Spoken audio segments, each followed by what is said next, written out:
This is Seed Up Saturday 2025 with Bill McDorman and Greg Peterson.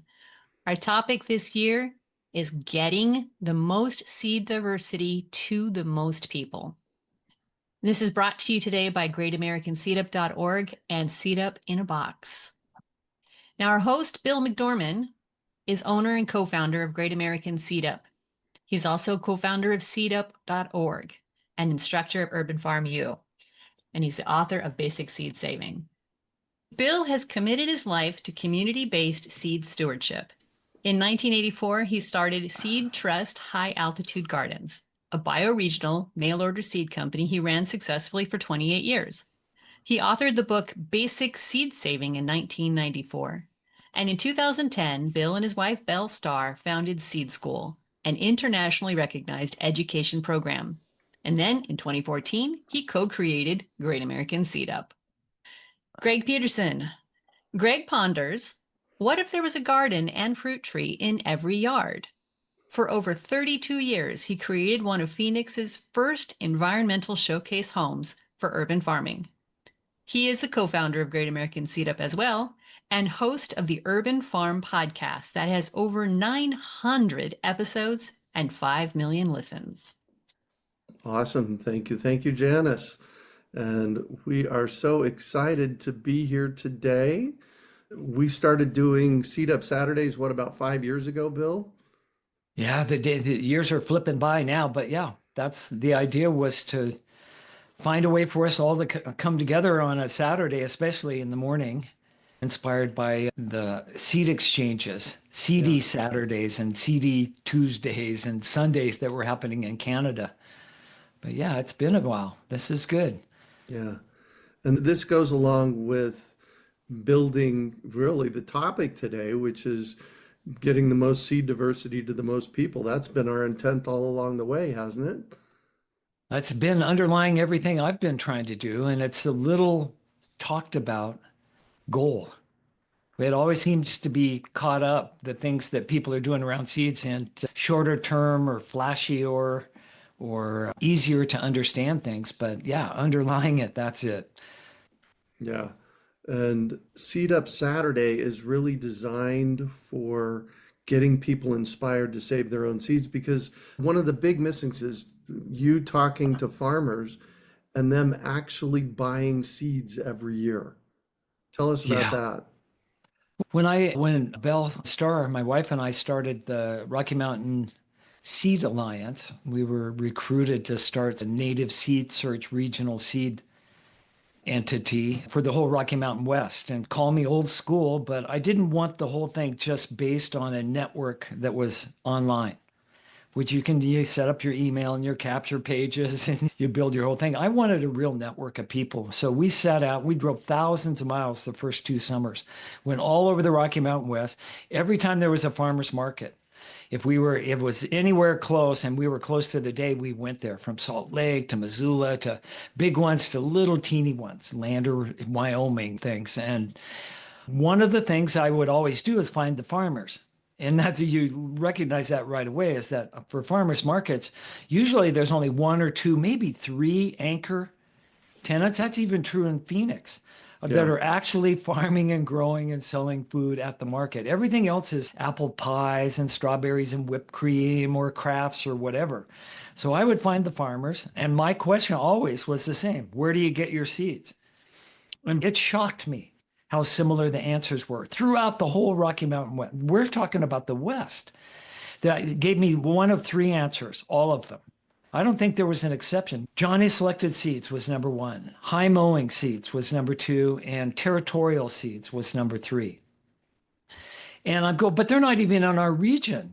Here you are at a local farmer's market, local food, your self-reliance, resiliency all of those are your calling cards, and yet you're getting your seeds from thousands of miles away.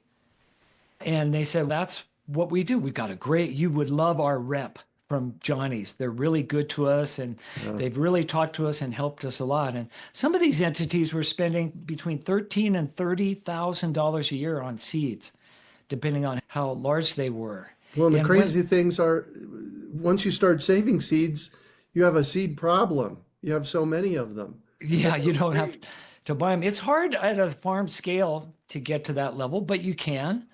Yeah, it was a flabbergasted thing. And then I was talking to Tom Stearns from High Mowing at the time, and he whispered in my ear. He helped teach one of our seed schools, and he said, Bill, did you realize, and this was 5 years or 6 years ago now, maybe, Johnny's is a $60 million a year company.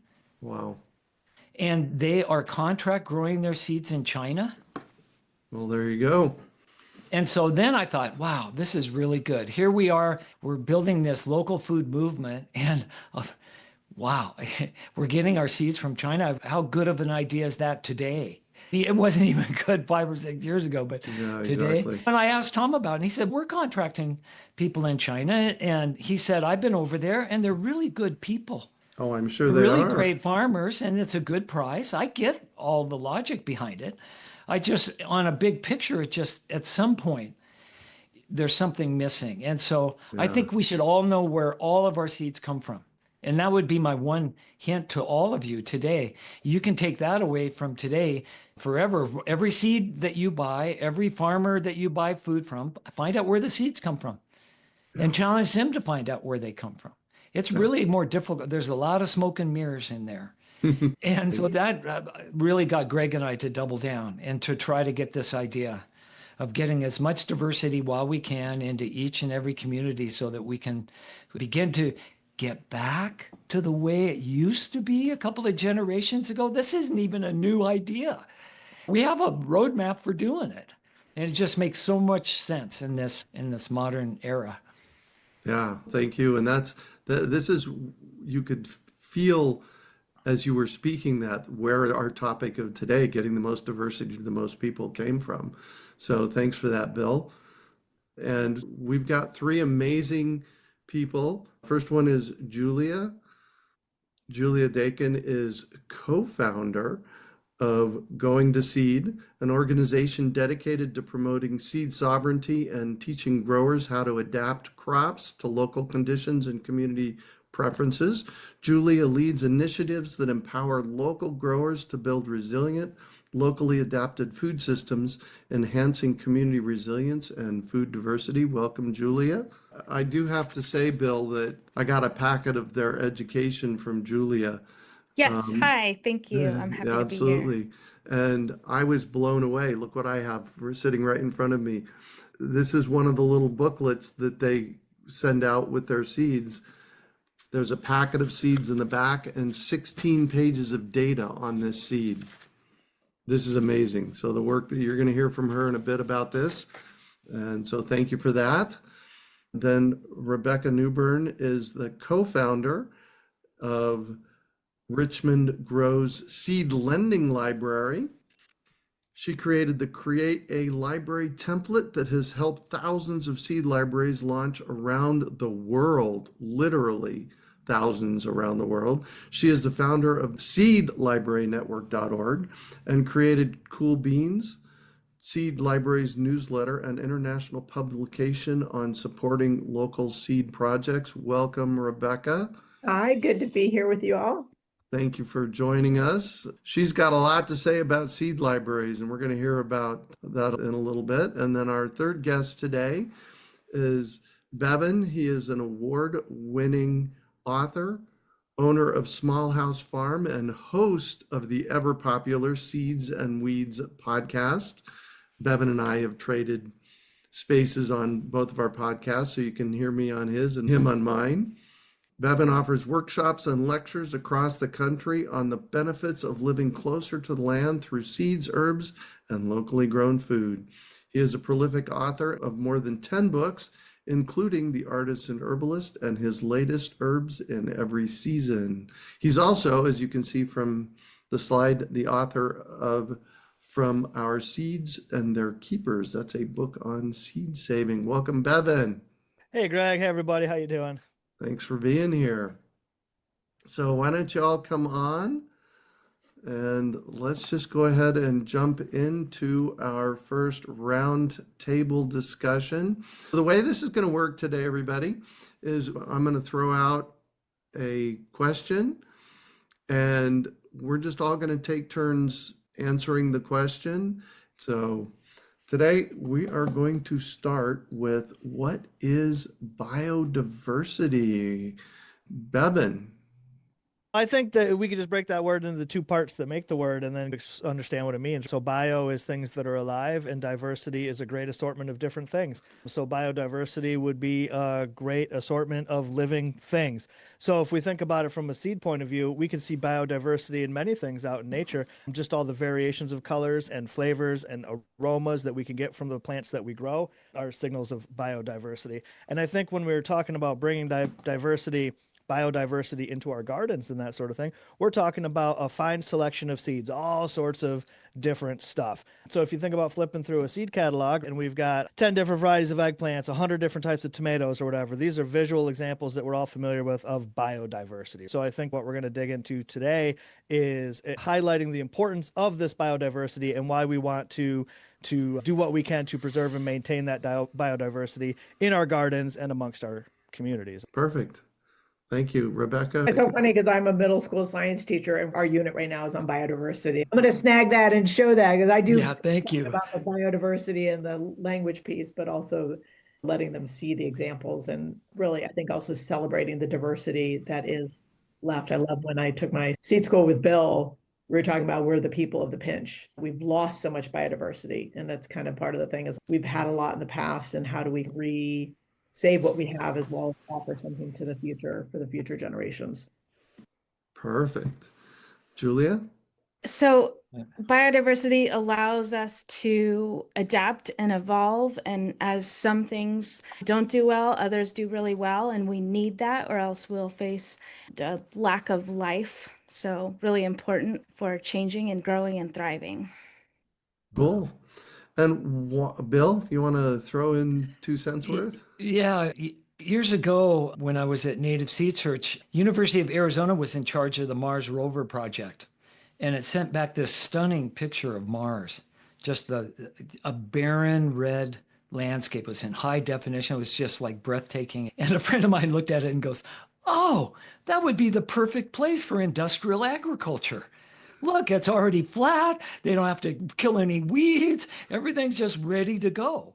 And to me, that just summarized, that's what big areas of the Middle East look like now after having industrial agriculture, and the soil gets denuded and the wind blows and the topsoil's gone and it looks just like Mars.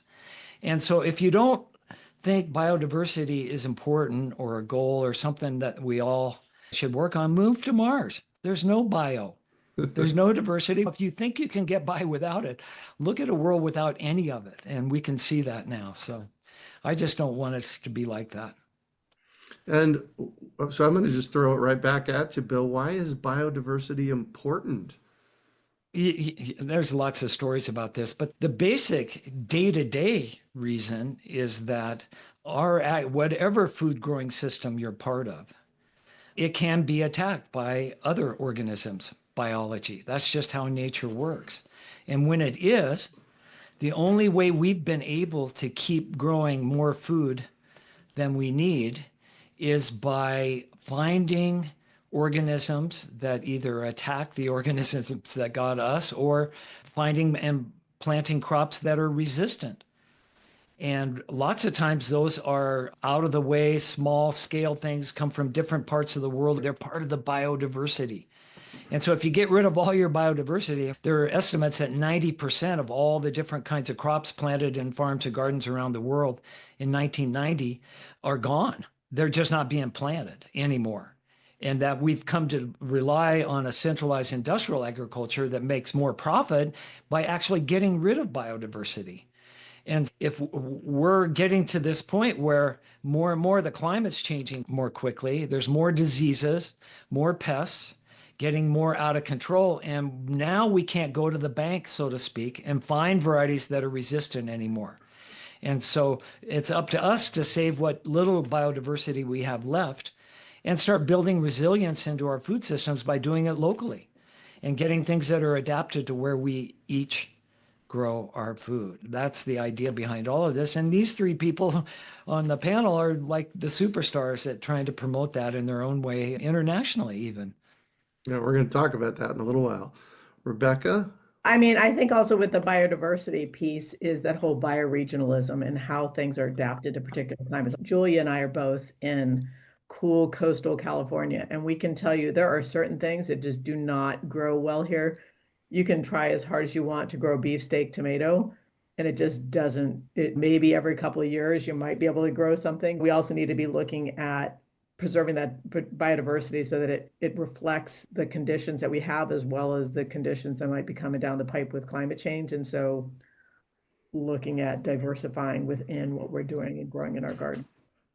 Bevin? I think that everybody covered some very important points, but I'm going to say something a little bit more pedestrian. Biodiversity is important to me for many reasons. One of them being I get bored very easily. And I simply cannot grow just one tomato or one variety of eggplant or one of anything. I can't even wrap my brain around why anyone would do that. I want to grow lots of stuff. I want to grow all sorts of different colors and all sorts of different flavors. I want to celebrate the diversity of nature in my garden and in my kitchen and on my dinner table. And we can only do that by preserving this diversity, right? So we can think of all of these big picture ideas and climate change and all this stuff. And yes, very important. And I'm sure we're going to dig into that. But just in the most simple form, we just want to grow a lot of tasty, awesome stuff. And that's diversity. And that's what we're here to celebrate. My mom is very much like, you need to have all 5 colors on your plate at all time. So it's just like, where's your purple? Where's your green? Where's your red? Where's your orange? Where's your yellow? And yeah, I think we need to get that back onto our plate and celebrate that. And Julie, those colors are important. Those biodiverse colors are important for our health, are they not? Yes, those are the ones associated with antioxidants and nutrients. And there's something like 25,000 that we know about antioxidants. So having all the colors really important for lots of reasons. Nice. And it seems to me like I remember you said something during the pandemic, you went looking to see, is growing organic food better for us? And you came up with a surprising answer, and it leads into that. Tell us a little bit about that, would you? Yeah, as a farmer, you hear, and I'd always assume this to be true, that for the most nutrient dense produce, you need to focus on your soil and your growing practices, and there's no focus on the genetics or the seeds.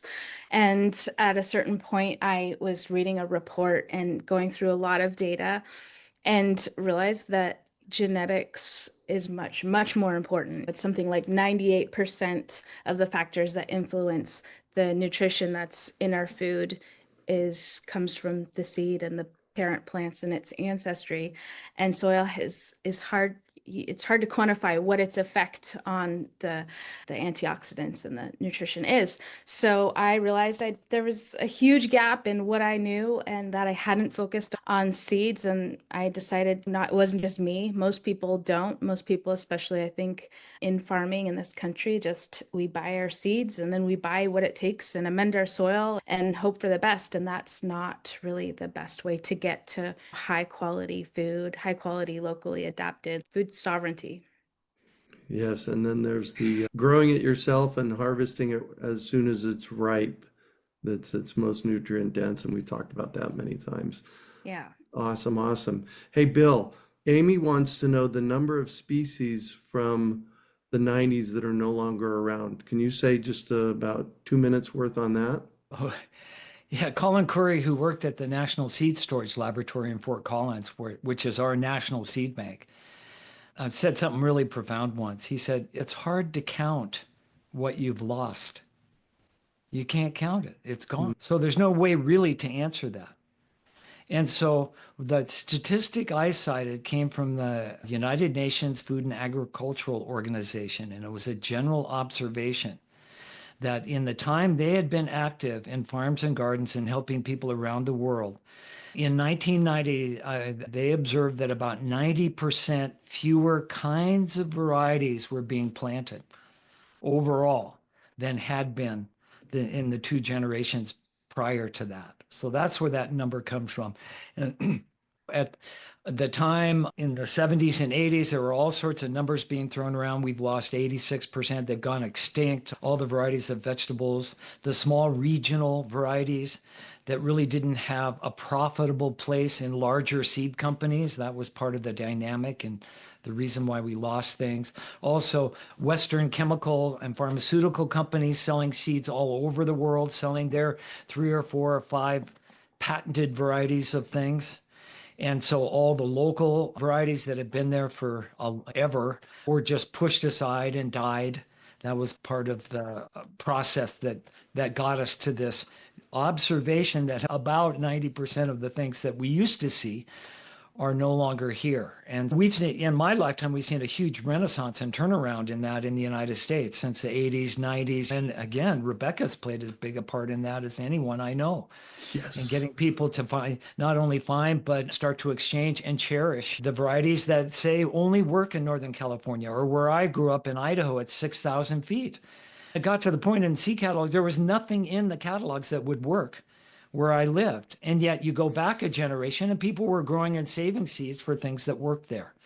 And so we found a lot of those things, and we went around the world and found things. And now they're being grown and saved in those regions. And that's a pretty practical level of biodiversity. It's just almost a survival level. Yeah. Thank you for that, Bill. All right, we're going to transition here just slightly. The way that this is laid out is we're going to do a roundtable session, and then each one of our guests is going to share about one of their projects. And so we're going to jump into Julia's project here in just one moment. And what I want to say before we go there is that the Great American Seed Up, Urban Farm, the Urban Farm podcast is all about having everybody's boats float higher, metaphorically. How can we bring the most diversity to these conversations as well?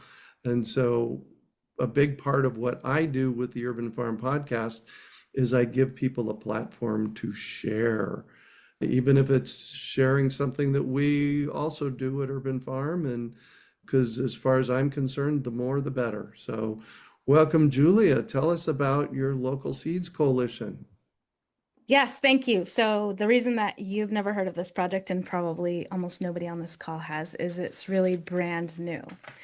And it's a project of going to seed to start with, because we found a funder who was really excited about supporting the whole local seed movement grow and organize and build something together.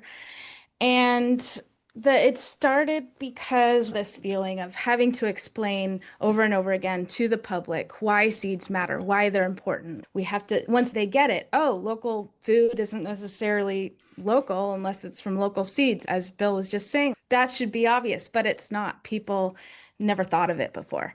And so this project is about increasing public awareness. So creating the materials to create, is it a marketing campaign? There are all kinds of ways that it could evolve, and we don't know the answer to that yet. So the first phase is really about listening. It's about talking to all of you guys here on this call, anyone on any listener who's been working with seeds, to talk about what are your challenges and what would make your work easier, what would help you reach more people, what would help you connect to the people in your community more effectively and more quickly, and have them realize the food at their farmer's market isn't grown with local seeds, and maybe actually that matters. This has been since March. In March, we found a funder, and then we hired Toby Kane, who's an experienced political organizer, also has a background with seeds at the Seed Savers Exchange. And she has been helping us lay the groundwork for building this coalition. And then over it's just been a couple weeks, we sent an email, 10 days ago, and received a really exciting and enthusiastic response. So many people said, love to be part of this. Over 100 people volunteered to be interviewed for it, to talk about their challenges, what they might want. Over 100 people offered to volunteer for it. So it's really just getting going. And I'm really excited about going to spend my whole summer on this, at least, not do anything else. I'm not going to be farming. I'm going to be listening. And then the second phase will be to synthesize, collect those answers, and create recommendations for what were the overlapping priorities for people. What do more people want to see? What do they say would help them succeed? Talk about seeds, promote seeds in their community. What do they need? And then the third phase will be creating those materials and sending them out there into the world. And we need a coalition because this is ultimately to create a movement that's going to connect all the people and go up against agribusiness and the world of corporate seeds is going to take a lot of money and a lot of people. And so we'll need to fundraise at a certain point in there to get together to raise money to really be able to create as many materials as we need to. I hope that makes sense. And I'd love to talk to anybody who wants to talk about it. You can go to localseeds.org. You can email us localseeds@goingtoseed.org. And there are a couple of events coming up that you can find on our website. We want to talk to you guys, and I want to hear from you. So thank you Nice. for having me here. Thank you this is the first time I've actually talked about it, and it's very new and very emergent. Nice. You did a very good job. Thank you for that. All right, so we are going to now jump into the next roundtable session. And I want to start quickly because we've been jumping around it, but I want to call a spade. How are we losing biodiversity? I know Bill's got a lot to say about this, so keep it to a minute and a half, Bill, but let's start with you while the others ponder. Yeah. Last night's news saw a tornado tear through the heartland. 45 million people were under intense storm watches, ripping houses and freeways, and that hurts agriculture every time it happens. So now we're starting to feel the almost immediate effects from climate change on our agriculture. We're also, and this is particularly poignant here in the Southwest, we're running out of water.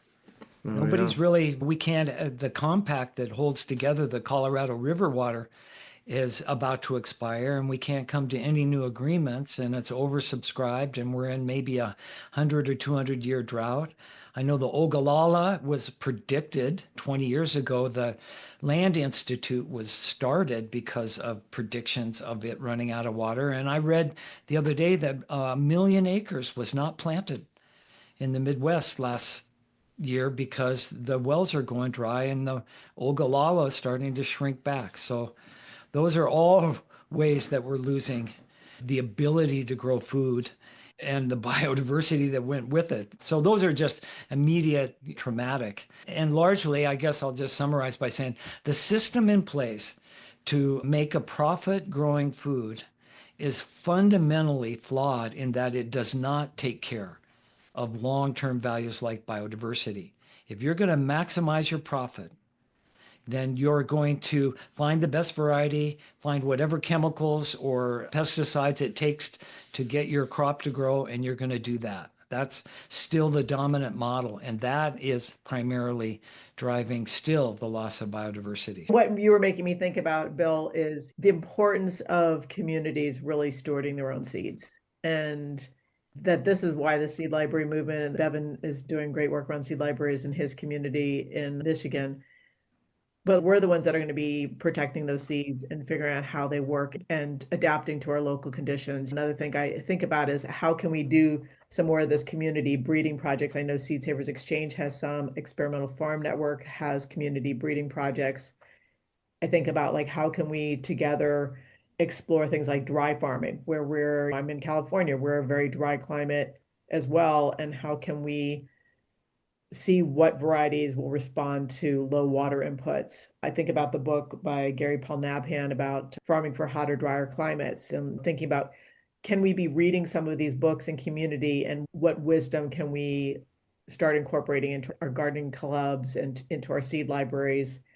I think about Carol Deppy's book, Resilient Gardener, and just the lessons that she's learned as a master seeds woman and someone who's, hey, sometimes I've got to take care of my mom who's elderly and I can't get out to my garden. How do I still feed my community and also prepare for that if we ever get cut off from a major earthquake where she lives up in like the Corvallis area, that we would have the seeds to make it through. So I think that there's a lot of stuff out there, but it's going to be done in community. Yeah. That's how the Great American Seed Up started 11 years ago. It was a conversation between Bill and I, and we realized that there was no seed bank in Phoenix. And so we set out to create one, and I created one and then realized that it didn't fix the problem. So we decided to do a great big seed saving bazaar and let people come and harvest their own seed banks. So thanks for that, Rebecca. Bevin? I think that Bill really covered to answer the question, the original question about why are we losing biodiversity, things like war and climate change and those sorts of things, our agricultural model. But I think that in reality, maybe we're not losing as much biodiversity as we think. And I think this is an important thing to consider. Even in the last segment, we were talking about the people of the pinch and the things that we lost in the 90s and all that sort of stuff. But I don't know how accurate that information really is if we think about the reality of the world that we live in today. Since that data was taken, you can see a huge resurgence in people interested in saving seeds and biodiversity. You can see all of these seed catalogs now and all these small regional seed companies and all these people popping up all over the place that are doing just that. I'm very lucky with my work to travel, and I meet a lot of seed people all over the place. And for an example, I met a lady in Pike County, Kentucky, a little tiny county in southeast Kentucky, and her family had been growing a bean in their holler for over 100 years. And I went over to the next holler, and that family had a different bean that they'd been growing for 100 years. And these were not documented by these folks in the 90s, but they existed. Yeah. And there's pockets of this all over the place, people doing this incredible work. We could think about the work that Bill's been doing, or the Great American Seed Op that's been going on for 11 years, or everything Rebecca's done. All this work that we're doing, there are seed-saving people in every nook and cranny on this planet, and I think there's far more biodiversity out there than we even realize. There are people trying to figure out how to do dry farming. There's people doing all of this work in all of these places, and we may not know about each other, but we're out there. We used to do a seed swap here in Michigan. We did it for about 10 years, and it grew every year. We'd have to move it to a bigger venue. It was out of control. Oh, nice. Yeah. Last year we had 2,200 people show up to this seed swap, and they came from all over the place, all over Michigan, but neighboring states. People have come from all over the place. A lady drove all the way from Alabama. They came from all over the place. It was a seed circus. And I realized that the event had gotten so big that we kind of lost what made it special to me. So this year we didn't do it. I said, I'm not doing the seed swap. You guys are on your own. And I had literally dozens of people all over the place reach out to me asking for help to start a seed swap in their community. All these little seed people. So this year there was 25 little seed swaps all across Michigan instead of one big one. And I didn't know that those people were there or that they cared about seeds like they did, but they're there and they exist. So I think that's why things like the Great American Seed Op or this meeting that we're having together where we're coming together helps us find all of these awesome people that are already out there doing the work, and they have been for a very long time. Nice. Julia, did you have something you wanted to share? Yeah, I think there's the strict seed laws internationally are just destroying diversity and crop diversity. And in this country, like Bevin said, we have access to lots and lots of small seed companies and seed savers. There's been a resurgence, and maybe it's coming back, and we have a lot more to do, but we maybe don't appreciate how free we are still, and we need to protect that to exchange seeds, sell unregistered, uncertified seeds. We have so many seed companies, and I just want to shout out to all the seed savers around the world and seed sellers and farmers that have to hide it and have to risk jail time just to sell seeds that they've been growing for a very long time. So, for example, in the Philippines, it's illegal to share seeds, not even non-commercially, and you can go to jail for it. And that, I think, is the biggest cause of the loss of crop diversity. Wow.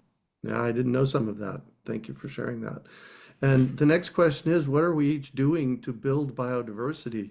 And I'm going to throw it to you first, Bevin, because you started to answer that question. You created a seed swap and canceled the seed swap, and that created 20 more. So tell me more about that. Yeah, that's been a big part of what we do. I spend a lot of time, like I said, traveling, teaching people about seeds and growing and plants and the importance of these sorts of things. And I think that just having somebody visiting a community and talking about seeds helps get people turned on to it. It helps those like-minded people come out of the woodwork and expose themselves in a way to the community. A lot of us might think, oh, I'm just a big plant weirdo and there's nobody like me, but there's actually a lot of us. And we're in every community and we just need to find each other. In 2017, we called it the Michigan Seed Library Network. And it reminded me, Julia had touched on this answering the same questions over and over again scenario. And we were having that about seed libraries and people, I'd like to get one going and whatever. So we started this organization and we thought we'll provide resources to folks. We'll help people get seed libraries started, whatever it might be, not realizing that this was something happening on a much larger scale around us. And we didn't even know until we got tapped into it. But now there's 150 seed libraries here in Michigan, right? And it's just a matter of going and visiting these communities and helping them get the seeds and seeing what to do with them and why they should save them.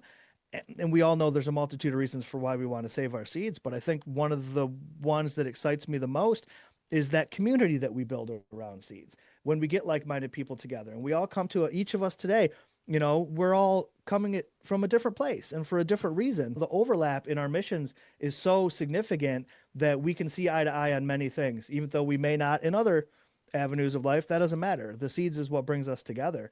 And through the seed swaps, or I don't know, we do a podcast now too, which is aptly called Seeds and Weeds, because that's what like my whole life seems to be anymore, is seeds and the weeds. But it's just getting people together to share their stories and talk about what gets them turned on when it comes to growing plants, whether it's herbs or food or fruits or whatever it might be. It doesn't much matter. It's just helping people realize that what you dream about, somebody's already doing it. And you can learn about it from them, and they can help you through the challenges. And that, again, it's just that commonality. We all got to eat. We all got to eat. And all of our food comes from seeds, right? And once we can see that, then we can see that we're all very similar and we all have the same goal and we're all doing the same thing. And I guess that's just at the heart of everything that we've been doing here. Yeah, nice. Thank you.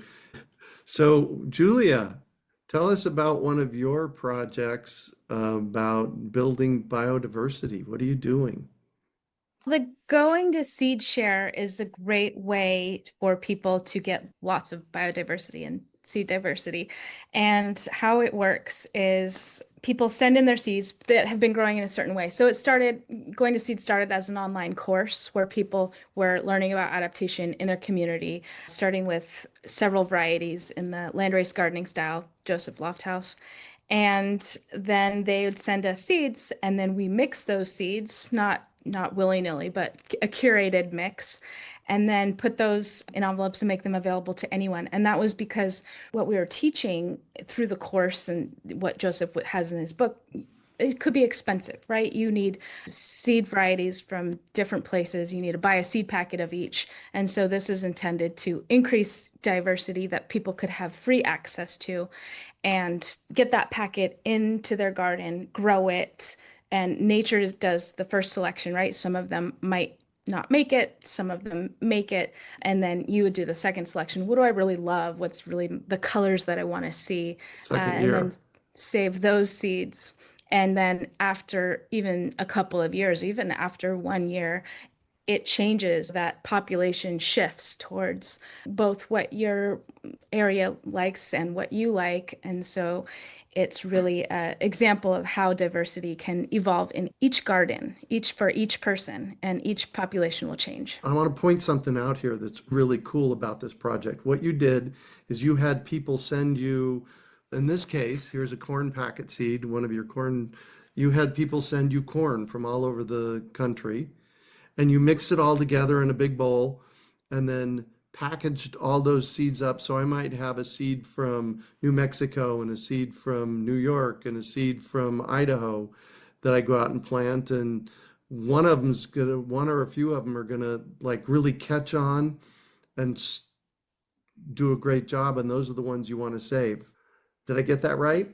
Yeah, that's right. And over time, we've started to do more regional mixes by climate. For example, I grow a cold tolerant melon, and so it's called the polar melon mix. I think we have a polar corn mix for people either in really short seasons or really cold summers, so that you're starting with something where more of them are likely to thrive and you can continue that selection. So we may do more of that or add more species or increase diversity.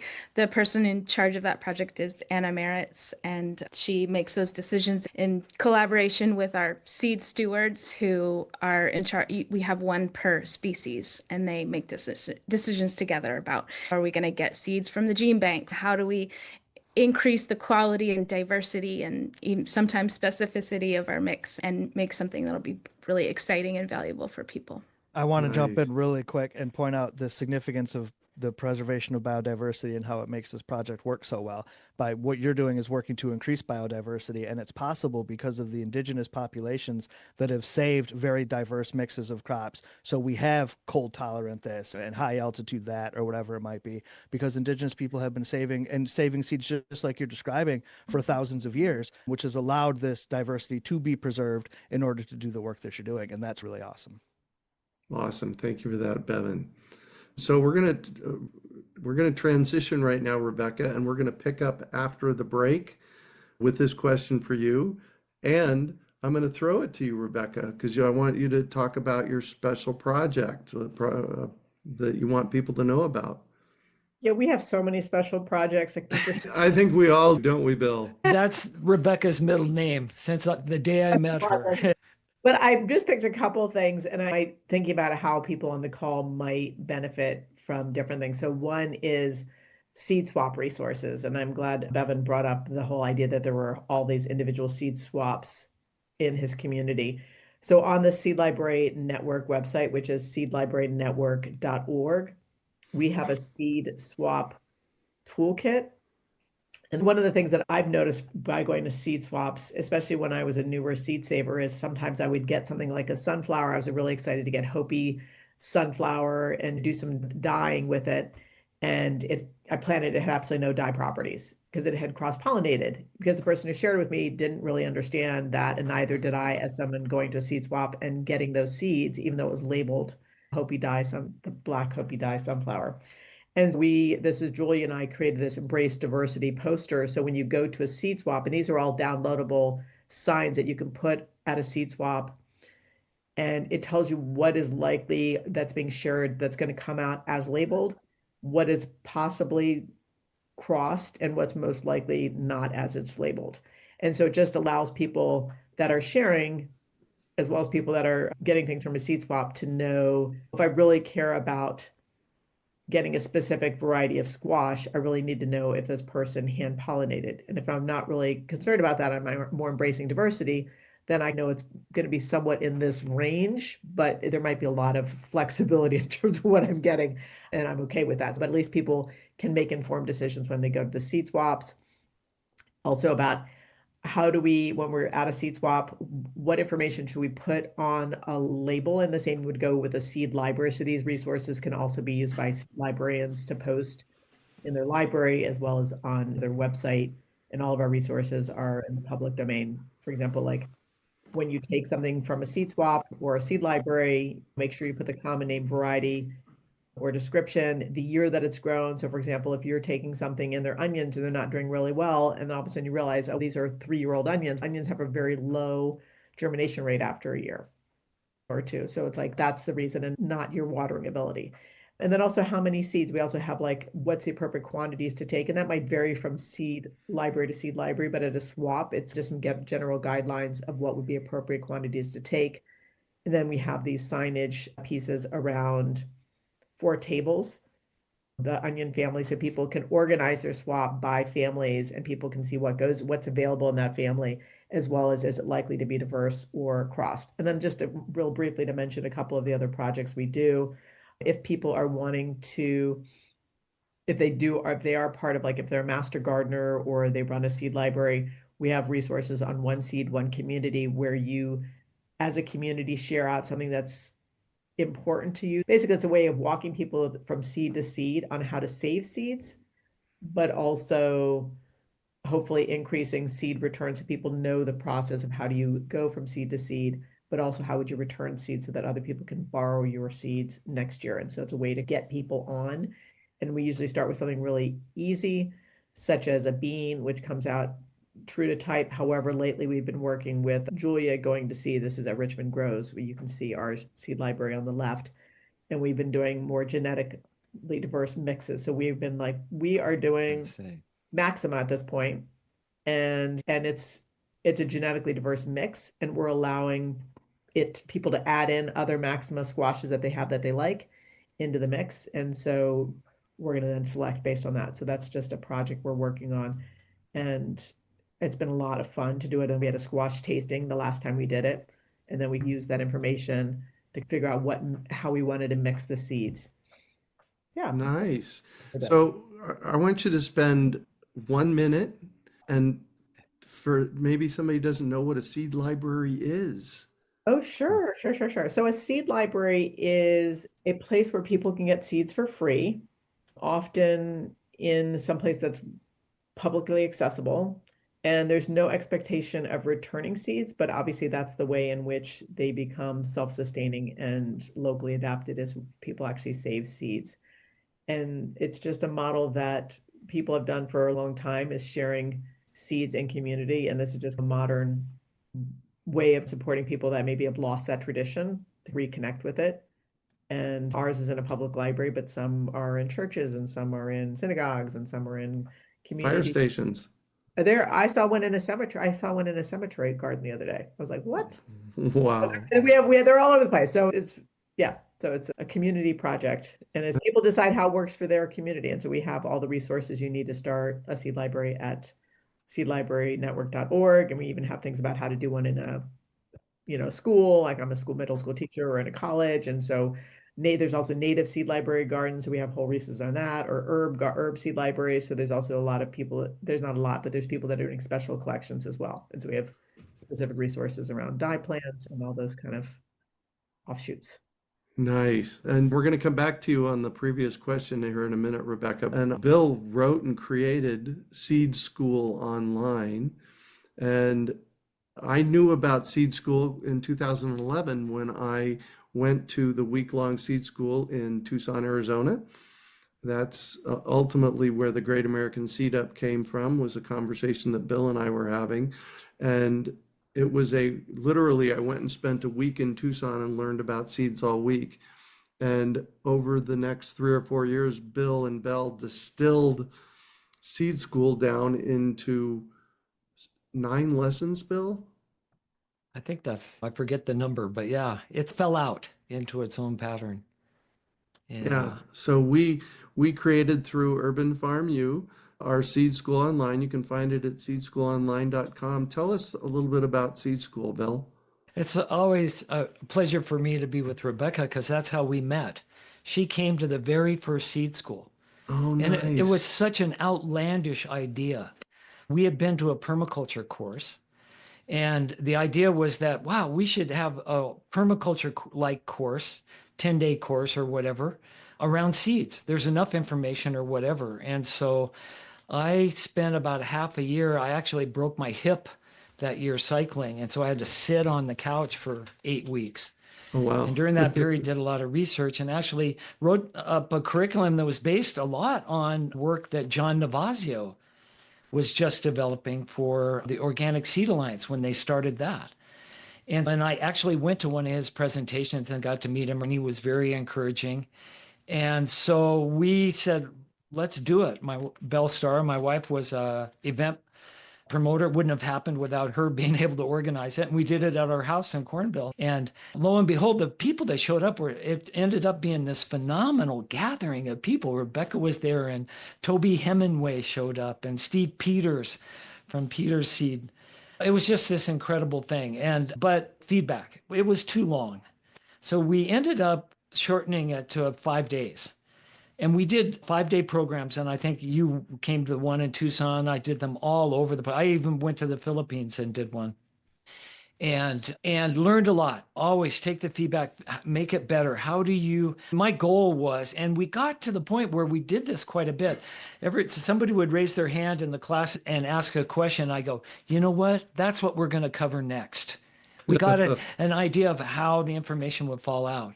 So after doing lots of iterations of 5-day seed schools, I went to Fairview Gardens in California. Michael Abelman had been the director there. Yes. And they wanted me to come and speak. And so I did. And I had no idea really what their program was or what I was going to do. And on the way in, I see this big sign up that says, Seed School in a Day. And I went, what is that? And they said, oh, that's what you're talking about today. And I go, no. And so I went back that night and I looked through. And so it's just one of those, how do you condense the most important things? And it turned out to be a great lesson. And it worked. And so then we started doing seed schools in a day. And we did several hundred of those. Yes. And so by the time then you and I are talking again and you're doing your podcast and you want to do an online version, I'm going to 10-day, down to 6 days, down to 1 day. We've got now 5 or 6 years of feedback about what works and what doesn't. Okay, I'll try to get it down into 7 or 8 or whatever, 9 lessons, 1 hour lessons. I'll try to condense everything we've learned down into that. And that's what we did, Seed School Online. So that's it. That's where it came from. And actually then I went on to keep doing those. And I did a couple of other versions of, I tried to do them online. And looking back now, I went back and I watched our Seed School Online, the one that you have up. And it's like the band was really clicking then. I don't think I could do that again as well as I did that time. I'm 70 years old. It just doesn't work that way. And so for me, it's a real gift that you're out there, that I got to go through the experience, kept getting challenged, kept getting clearer, hit the sweet spot in delivery, and it's still up. So thank you for keeping it available. Absolutely. That's one of the important things. And so I just put the link for Seed School Online in the chat box. We're going to give you an opportunity to get a free ticket into Seed School Online here in a bit. So stick around for that. And now we're going to jump into the next roundtable. And I want to start with Rebecca because we got cut off. And the question is, what are you doing to build the biodiversity? And you touched on that, but I wanted to make sure that we gave you the opportunity to complete that thought. Yeah, I think one of the really important pieces around biodiversity is that it needs to be in the hands of the people. The people are the ones that have different cultural flavors that different seeds that are important to them, things that work better in their garden, things that give them delight. And that's not really the guiding principles of larger seed companies. And I think that when we empower people to save those seeds and share them, that's when the magic happens. And a lot of the sharing also comes with those stories. You get something from someone and you're just like, for example, I've got great Aunt Rosie's Italian pole beans. And it's also, oh, this is something that was shared by my neighbor, and great Aunt Rosie is his wife's great aunt, and they've been shared in their family for generations, and it's adapted to our environment, and it's delicious. And when you share that seed, it's not just an Italian pole bean. It comes with the story, it comes with adaptation, it comes with recipes. And I think that's when we have those type of connection with our seeds and our food and our community, that's when the biodiversity gets saved and elevated. Yeah. Awesome. Thank you. And I have this list of 10, 12 questions, and we've gotten through 3 of them now. So I'm loving this. To come, yes. I think from our list of questions, how can we get people to participate? How can we keep them engaged? Not as Bevin, Rebecca, and Julia, but as the 1,000 people that registered to be here today. How is it that we can keep people engaged? Who wants to jump on that first? Bevin. Yeah, go for it. I think the easiest way to get people engaged is to get them excited. And everybody's excited by something different. Some people might be excited by those old stories. Some people might be excited by just planting and growing something for the first time and seeing the wonders of it unfurl in front of them. Most of us, though, we're going to get excited at the dinner table. When I'm trying to teach people about gardening or seed saving, I find the most successful way to do it is to connect that seed to the dinner table and help them see the whole picture of what's happening here and why it is so important to have all of this delicious diversity, because we're going to want to eat it and we need to eat it to survive, right? So just getting people stoked. Every single garden has diversity in it, just by nature. That's how nature works, right? All plants want to do, every plant's driving force in its existence is to create seed. That's all that plants are trying to do. Everything, the end result is seed production. And these plants adapt so quickly to every place they're at. Your microclimate, your soil conditions, your pest pressures, your growing techniques, whatever it might be. So all of these plants are constantly going. We all could grow the same varieties in all of our gardens, and by the end, they're all going to be a little bit different because they're going to change to survive where they're at, right? Every garden has diversity, and that is exciting. And if we can just get people turned on to that, just the slightest bit, it is a slippery slope from planting and saving your first beans to being a straight up seed nerd, right? Slippery slope. It happens fast. It happened to all of us here, right? We all know how that is. So if we can get people just started down that path, boy, nature will just take its course and they'll be doing it all on their own. I got to jump in here before we let Bill go next. My partner Heidi and I have been together 11 years now, and she wasn't a gardener when we got together, and she had never even heard of seed saving. And now she actually saves more seeds than I do. She has totally become a seed nerd. Yeah. Bill? I think, Bevin, you're right on. That's the key. That's why everybody listening right now today who gets it can be a seed teacher. Start a seed school. Go out and proselytize. Share your excitement about it. If you've got that excitement, go share about it. And the next thing that I've learned then, Bevin, is point out how simple it is. Seed saving, it's so complicated. I don't want to buy a $60 book. The table of contents is in Latin, right, with family names. Oh my God, I don't want to go back to college and get my PhD in this. What about cross-pollination? What about deleterious recessives? How am I going to make it through all of this? And just pick something you love, usually something you love to eat, and learn about that. Make it really simple and get out of the way. And Greg and I talk about this all the time on our monthly podcast, is how many times we've forgotten about a plant that we love and it goes to seed on its own and volunteers come up. We became successful seed savers because we got out of the way. And we learned to recognize that that's is what nature does. And so, yeah, get them excited and keep reinforcing how simple this is.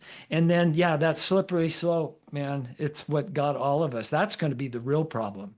As you go down, some of the greatest seed savers I know have a real problem. They are so addicted. I'm talking about Glenn Drowns. I'm talking about Thumbs Heath. These are people that, by any measure, modern psychological terms, are a little bit off, right? But they're great seed savers and they just can't let go. So I think that's my message. I love it. I like to point out when I'm teaching folks about seeds, I always start by saying people have been saving seeds for 10,000 years. You know what I mean? Yeah. Every single person was doing it. If you want to eat food, you got to grow food. If you want to grow food, you got to save seeds. And it's as simple as that. And I have to say, as a middle school teacher, I let my kids do shelling and cleaning seeds. And there's just something, they love it. It's just like something in them, just like, this is so awesome. This is so fun. Can we do this again? And we get it on a cellular level. Yeah. We had the best board of director meetings we had at Native Seed Search when I was there. It's $1 million nonprofit seed bank, 20 board of directors, the distinguished members of the community from all over. And the best board meetings we ever had were when we would bring a big bag of beans that needed to be shelled. And we'd sit around in a big circle and have everybody shelling beans while we were having the board meeting. Yeah, you're right. There's something on a cellular level. Julia. I don't have anything different to add, but I know there's people here listening, and I would encourage them to put it in the chat. What has gotten you involved in your local community, or why are you here now? What's keeping you engaged? Nice. Tracy says engagement questionnaire idea for friends and family. Number one question should be, if the grocery stores disappear, how will you survive? Yeah. Wow. That's a powerful question. That is for sure. Let's see here. Amy says, I want a t-shirt that says, I'm just a big plant weirdo. For sure. All right. Welcome to the club. Yeah, exactly. Exactly. Here's a couple of questions here. Crystal says, how important is labeling when it comes to seed saving? Does it really matter what was on the original package once you have successfully grown it in your garden for a couple of years? And not you, Bill, because I know you have plenty to answer on that, but the three guests, who wants to take the first stab on it? Rebecca does. Do I really? Oh, I was going to, I want to hear what Bevin said, then I was going to.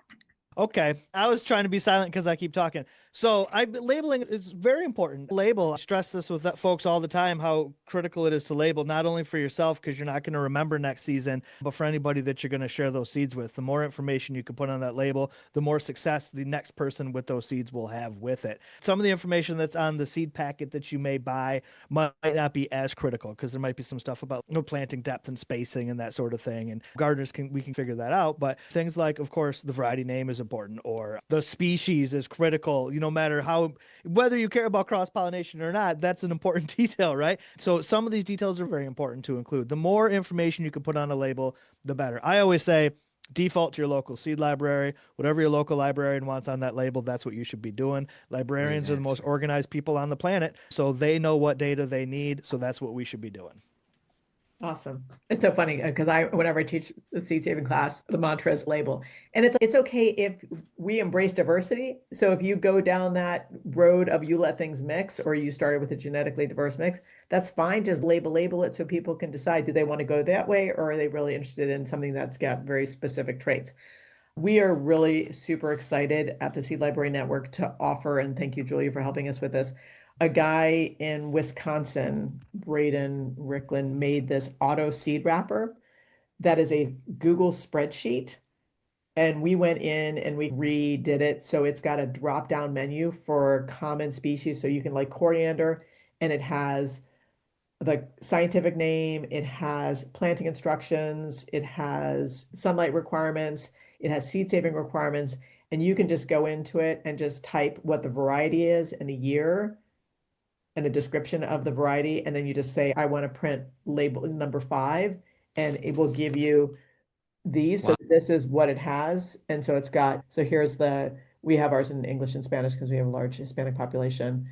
It's a bean, the name, the scientific name, the year it was grown, how many seeds to take, if it's in a large thing, notes about the plant, planting instructions, who grew it, and then seed saving requirements. And so you can go on to the seedlibrarynetwork.org to our envelopes thing, and about halfway down is the auto seed wrapper, and it's available in Spanish. It'll be available English, Spanish. It'll be available in French and Portuguese soon.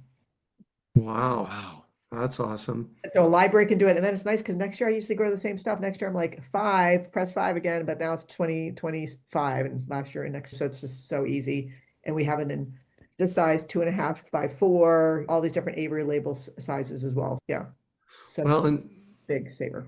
I'm going to jump in here because I'm way on the other end of that spectrum.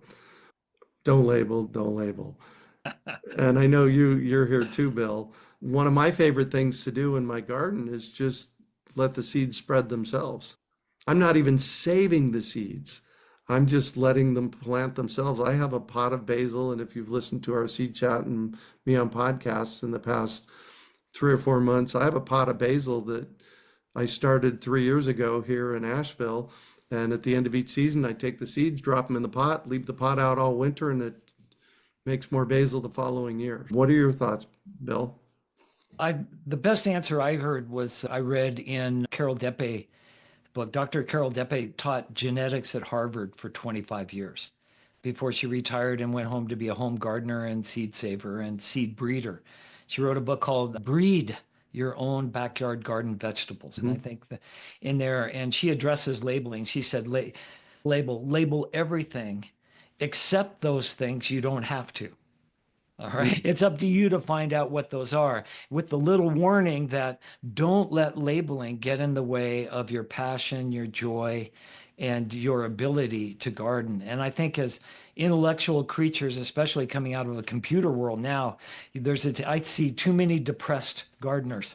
Oh my God, I didn't get all my bookwork and my labeling done, and my records are falling apart, and they feel bad about it. And she's saying, don't feel bad. Yeah. Do what you can, work out your own system over a period of time to keep just enough information. And so my big breakthrough came a few years ago when I started putting the year I was growing things on, because the years started flipping by and I couldn't remember what year I had planted things. And so that's an example of something that I had to do and I do religiously. Nice. Thank you. I think the genetic mixes also make it so much nicer because it's like I just have lettuce mix, and people want to grow mixes of lettuce. And I put some of the ones that were parent plants, and it just makes it super easy. And I'm just like, yeah. Why did that take so long? You know, when you make a salad, you mix them all back together anyway. So why not just plant salad and harvest salad and save the seeds for salad? It was like, that took me about 20 years to figure that out. Julia, you have anything to add to this? Especially through my local project, I'm sharing seeds that aren't what people are typically used to. So for example, these are melons. So right off the bat, I have the picture and then I say a wide mix selected for early ripening in foggy climates. And in sublabels, we have planting instructions. So I've moved towards lots, like the photo, the description, who grew it, if it's applicable, the year. So yes, label, especially giving away diverse seeds because people aren't used to it. Yeah. And I don't want them to get it and think, oh, I'm going to have a specific variety and I know what everything is. They should know. Yeah. I know what Heidi does is she just harvests, processes the seeds, sticks them in an envelope, puts a year and what they are and where they came from. That's actually one of the important things for us as well. Bevin, we're going to chat about your special project. Tell us about what you're up to in the world. Okay, sure. So I'm not going to spend a lot of time here because we've been having such great conversations and I don't want to spend too much time talking about my own stuff. When I was asked to choose a special project, it was impossible for me to do that because much like, I got too many things happening to just pick one. So this is my website for our whole farm, which is a hub for all of the different projects that we are doing. So if folks are interested in learning more about that, they can certainly do at smallhousefarm.com. A couple of things that I want to plug is one thing that we did is through the Michigan Seed Library Network, which is a small house farm project, we bounced off of that one seed, one community thing that Rebecca had talked about earlier. And we did something that we called one seed, one state, where we are distributing one variety of seed, usually with a Michigan connection, to libraries all around the state. Whether they have a seed library or not, they have access to these seeds, and it comes with the seeds and the packets and the signage. So they get their feet in the water a little bit, to their toe in the water, whatever the expression is, to see if they're interested in a seed library. And we've been doing it for 4 years now. And this year was the biggest one. So each year we've done a bean. This year's our first time doing a biennial. We're doing a Michigan carrot variety. So we're really pushing people's boundaries into the seed saving world. But there's 365 public library systems in Michigan. And this year we distributed seeds to 350 of them. What? So, yeah. So almost every public library system in Michigan has a seed bank, a little seed dispersal thing to share, a little seed library. And those have really worked well because once these libraries see the demand for this and the interaction it creates with their community, then they're like, oh, we want to expand and have a full-on seed library now. So it's really been able to get our foot in the door to these places to get them turned on to these seed libraries. So it's been a very successful project. Also, a small house farm, we grow a lot of seeds. We got a little seed store where we sell seeds that we grow, but we have a lot of seed preservation work that we do here, which, like we've talked about a couple times now, is an incredibly slippery slope. On the other side of this wall behind me is the rest of my pole barn where there are freezer chests with seeds, many seeds. I think we have 800 different varieties of beans or something in the freezers. It's outrageous. So we grow as many seeds as we possibly can here at Small House Farm, different varieties.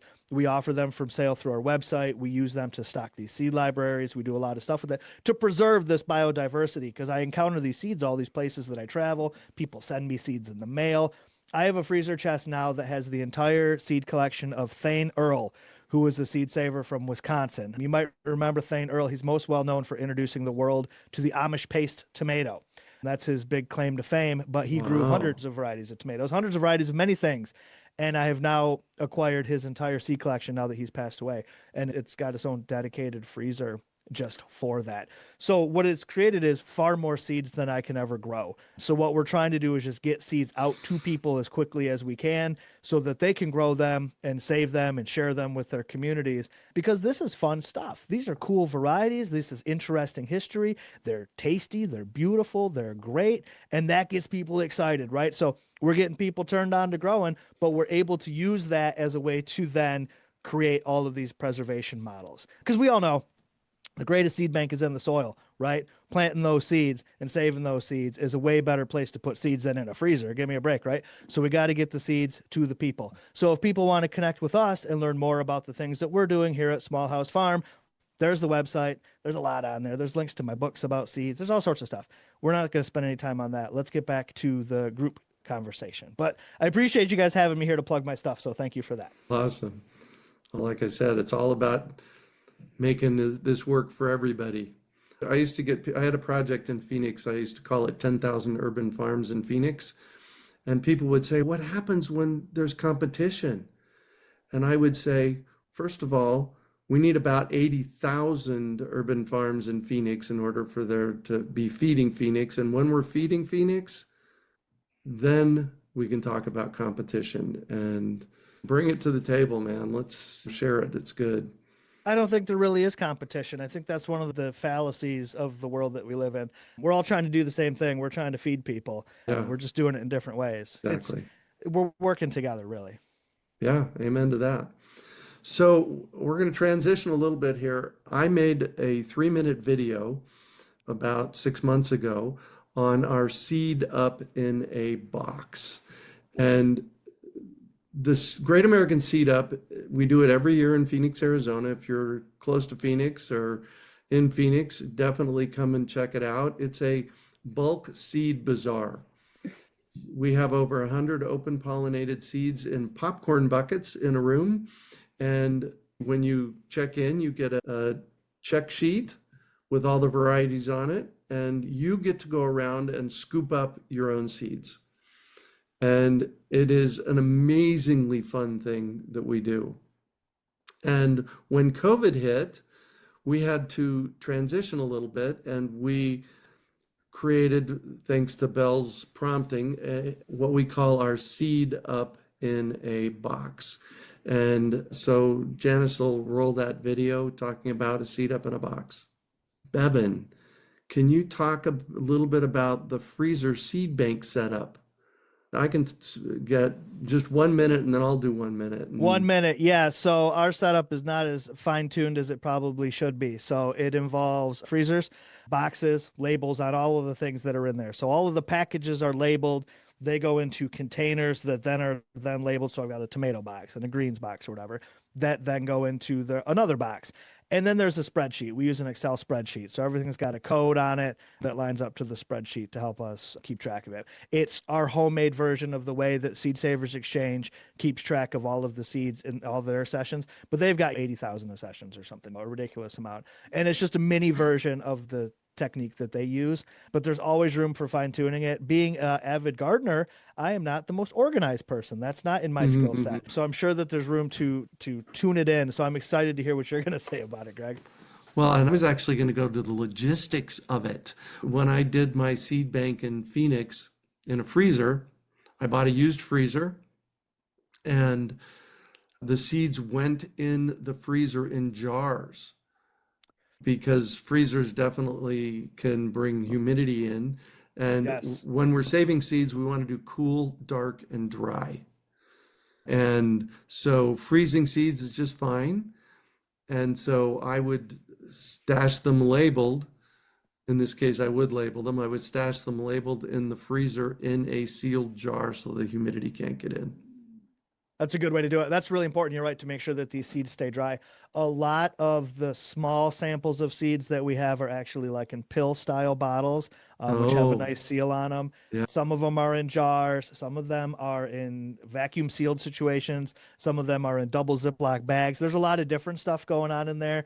It's been accumulating since 2016. This has been happening. So almost 10 years. So it's not the most efficient, but again, the idea here is to get them out of the freezer and get them somewhere else. In the ground. So, exactly. Awesome. All right, cool. Thank you for that. Janice, she just pinged me and said, we're ready.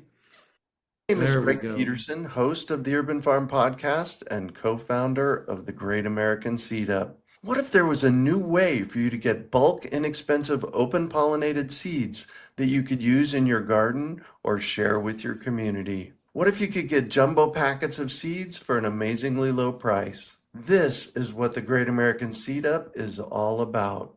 We are committed to providing climate-adaptable, non-GMO heirloom seeds to as many people across the nation as possible at a price that nobody can beat.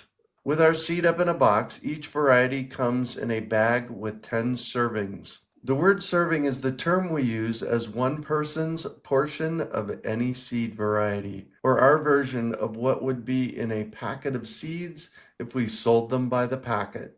This measurement is particular to us and varies from variety to variety within our program. But generally, our packet size is 5 to 10 times what you would receive in a store-bought seed packet. Each variety packet includes one card identifying the suggested serving size with instructions on how to apportion each seed variety.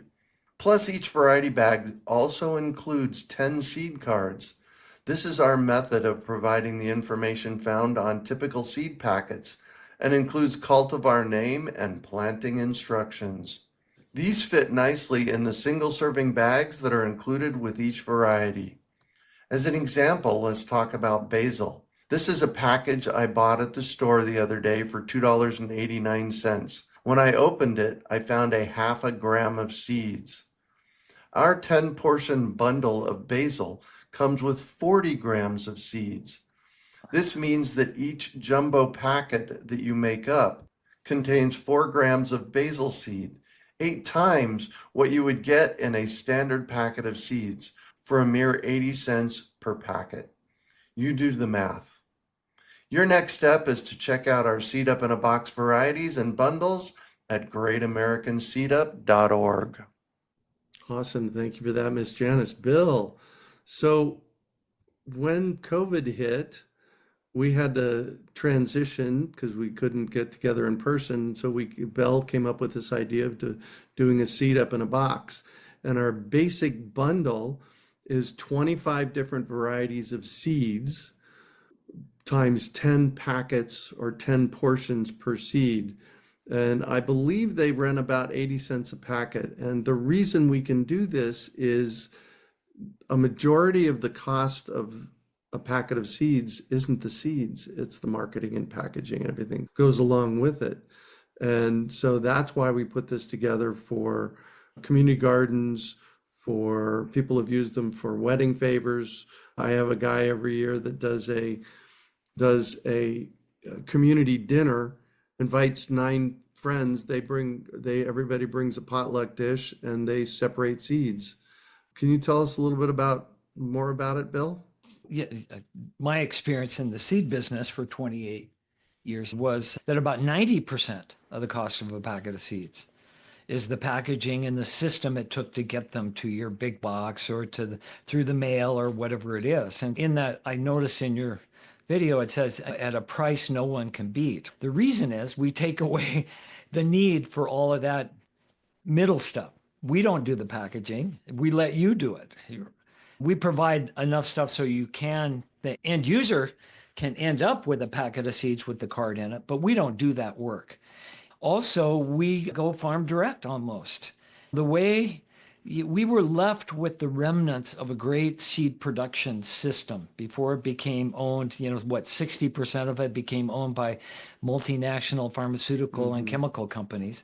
Before that, we had lots of regional and family-owned seed companies in the United States. And through that process over 100 years or more, coming up into the 30s, 40s, 50s, some of it even lasted into the 60s. Some varieties rose to the top. Great landrace adapted varieties. We know the names of them. Black-seeded Simpson lettuce, Ford Hook Giant, chard, things like that. And after the takeovers and after the dust settled, there are still a few families growing bulk amounts of these great landrace seeds. And so we find these varieties that have been proven to be adaptable in more areas of the country than other varieties. They've been popular, many of them, for more than 100 years. And we can get them almost directly from the farmers that grow them. And by that, I mean, there are people that contract with these families and bring them their seed elevators. And they bring them in and they clean them and they bag them and they sell them in bulk. And so we buy them directly from the elevator, basically in bulk, and then put them in buckets and let people scoop them out. Or in the case of the Seed Up in a Box, we take large amounts of them and put them in a bag and then send them directly to you. And so that's why it's our way of answering that other part. I'm totally in love with the ideas that we've talked about here today with seed exchanges and seed libraries, and a healthy community is going to have some version of their own people growing their own seeds and sharing them among themselves. But how do we get from where we are now, where Greg and I were talking 10 years ago in Phoenix, where we had no seeds, no local seeds available? How do you get from A to B? we set up the Great American Seed Up and get thousands of people to come through and get these heirlooms, and we teach people how to save them and get them into the community. And that seemed to provide a really necessary thing. People didn't know about seed libraries or to how to go down and get them or whatever, but they sure knew how to come to a seed bazaar and buy them. Yeah. And so we filled in that niche. I mean, it's still there today, and it's been incredibly successful. Yeah, and it's still an issue. I developed a model about 15 years ago. I called it my local food model. And there's 7 parts to a local food model, and one of them is seeds. If you don't have local seeds, we can't grow local food. And look what happened in COVID. Seed companies ran out of seeds all over the place. And so we just want to get ahead of that. And part of how we get ahead of that is offer this bulk seed idea. Yeah. And so people say, why don't you have, you're in Phoenix, why don't you have all desert adapted Phoenix varieties? And that's the goal. Yeah. But it's been a decade now since we've been doing this. Literally thousands of people have come through and scooped out seeds and taken them home and gotten excited and learned how to save their own. And when that grows and matures into a system where there's enough surplus seed that we can share it in the community on a large scale, then that's what we'll do. In a sense, our scale is larger than we have the seed for now. So we're bringing in the best heirloom land races we can find to get the system started. And that's about the best we can do. And it can work. So about 15 years ago, I got a packet of what I called Rio Red cowpeas. Cowpeas are edible. They love the heat. We mostly use them for heat mitigation around our fruit trees in the desert, because a nice ground cover underneath fruit trees will keep the ground 50 degrees cooler in the summertime, which is the difference between your fruit tree making it or not. And it got to the point where they were growing wild in the urban farm front yard. And then I started harvesting them about 10 years ago and giving them away with my fruit tree program.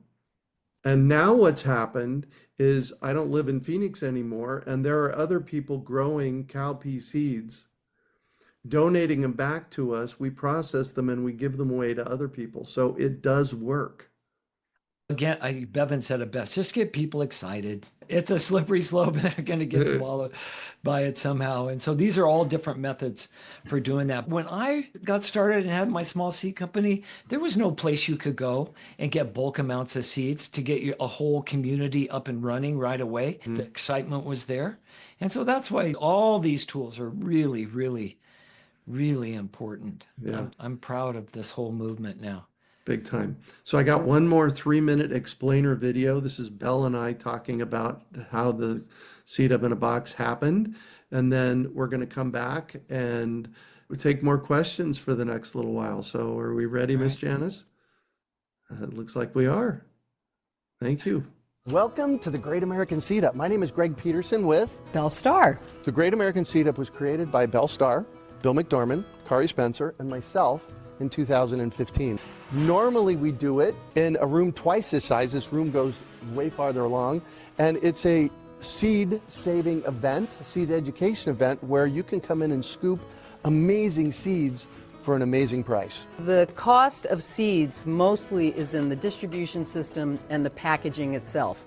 So we're taking care of that for you. Our goal with the Great American Seed Up is to get as many seeds into the hands of as many people as possible throughout the state when we started the Great American Seed Up, and now throughout the country and the world, because we want people to save seeds and be connected to the magic of what this can do to help create a regional, local food system with seeds as the foundation. So because of COVID, we had to pivot, and we created what we called Seed Up in a Box. And you have an opportunity to take advantage of 3 different bundles. And these are the seeds that we sourced, got a pipeline in through one of our founders, Bill McDorman, who's been doing this work for 40 years. So he's got great sources for seeds, and we've chosen the seeds that are the most popular and the easiest to grow. What you're seeing here on the table is our essential bundle. This is 25 varieties of seeds times 10 packets.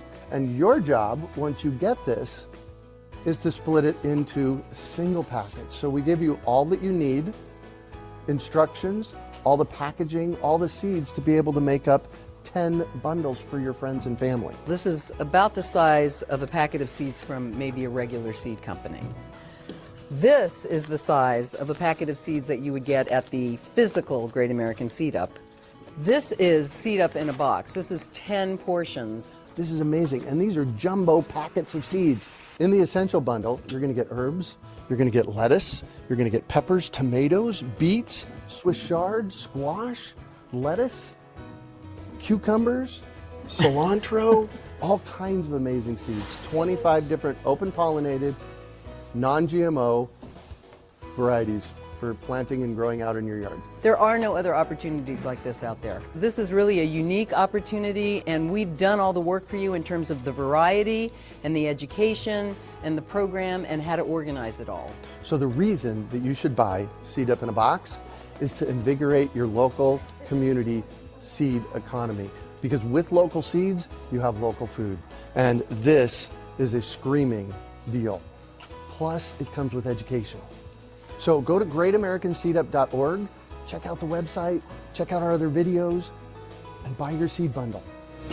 Awesome. Thank you for that, Ms. Janice. I just put the Seed Up in a Box link. It takes you to the page on Great American Seed Up that talks about our Seed Up in a Box. Anything else to add, Bill? I got re-excited about the idea. I was wondering, Julia, maybe we could do a going to seed event sometime and have the mixes all in big buckets on a table and have people. There's something about getting everyone together that brings out some excitement. And I don't know. It's just, we all got to keep cross-pollinating all these ideas. And there's a starting point for everyone. And I just see this as one of those starting points. Yeah, exactly. And we do have a special today, and that is if you spend $350 on a bundle of seeds. I know that may sound like a lot, but that is a lot of seeds to share with your community garden, your church garden, school gardens. People use them as Christmas gifts, bundle them as Christmas gifts, because I'll tell you how much fun it is to bundle your own seeds while you're watching a movie. I've done it many times. GreatAmericanSeedUp.org. If you jump there and jump in, we're going to actually give you Seed School Online. We're all about seed education. Bill and I do a monthly seed chat. We do it at seedchat.org. You can join us live, and then it comes out on the podcast the following month after we do it live. And we've covered so many topics and so many cool things. So we're here to help. We're here to educate you, to get you motivated to save your own seeds. Any thoughts on that? Anybody? I have some.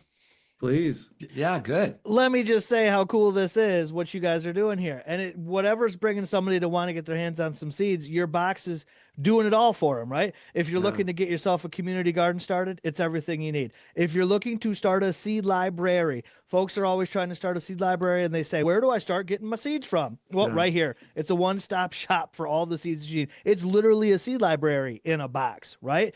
Oh, it is. Whatever you need, this is going to check it. If you just want to take all these seeds and mix them together and start creating your own genetic mixes, you're ready to do it, right? This is such a cool thing. And like you said, the price, when you were on my podcast to talk about this, I had to go back and ask you, did you say those numbers right? Because I don't even understand how you can do this so inexpensively. And you've explained it to us really well here. These are prices that cannot be beat. So anybody that's looking to get some seeds into their communities to start preserving diversity, this is literally the best possible place that they could get started. It is such a cool thing that you guys are doing. It's no wonder that it has been so successful. It's a one-of-a-kind program. It's really awesome. You guys are, this is fantastic. So on behalf of everybody everywhere that has ever participated, I want to say thanks, because I know something like this is a lot of work. So it's really cool that you're doing it. Oh, awesome. Thank you.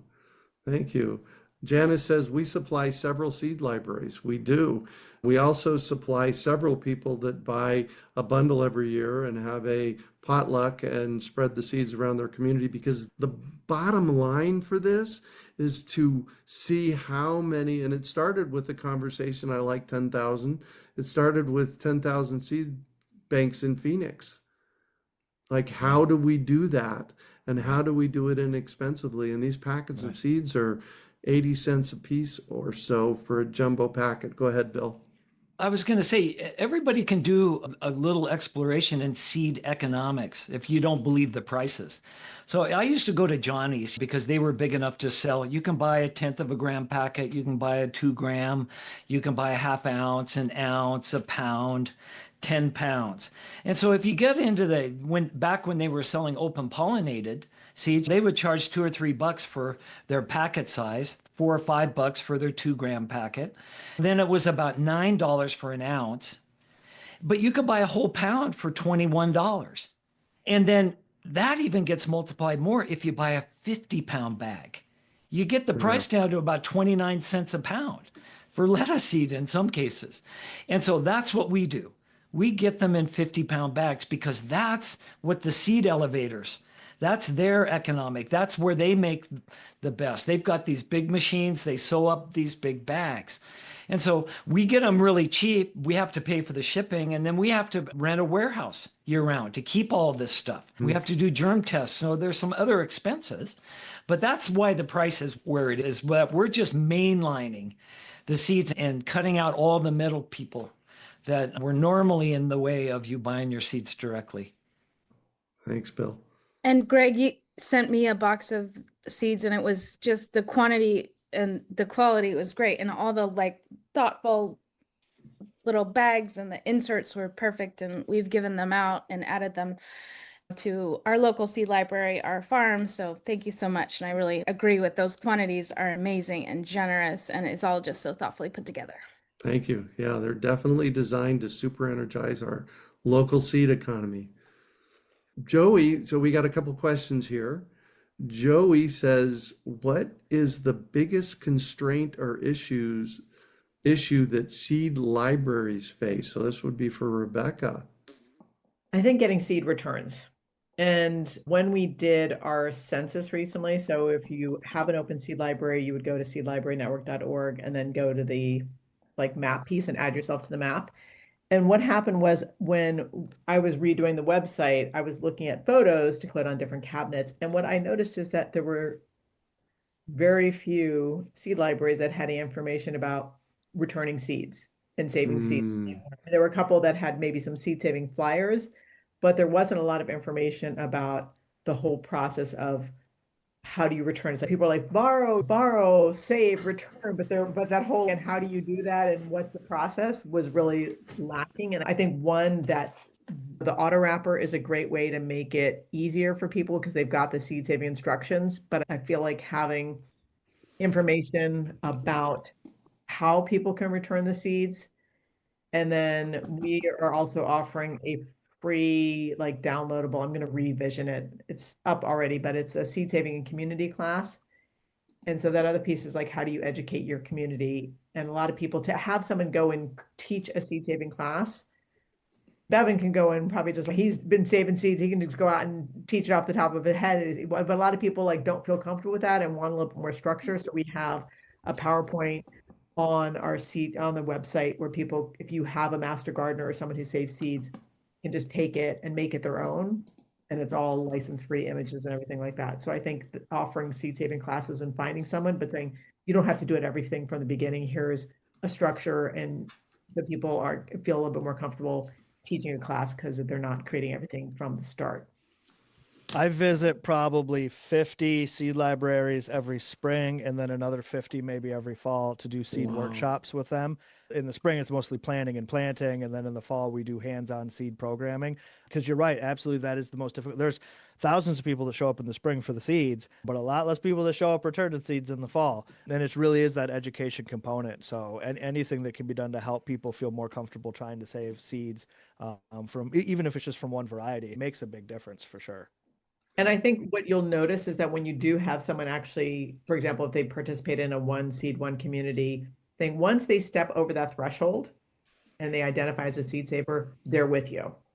It's a slippery slope. It is a slippery slope. As soon as you get in, the people that have return stuff to us every year.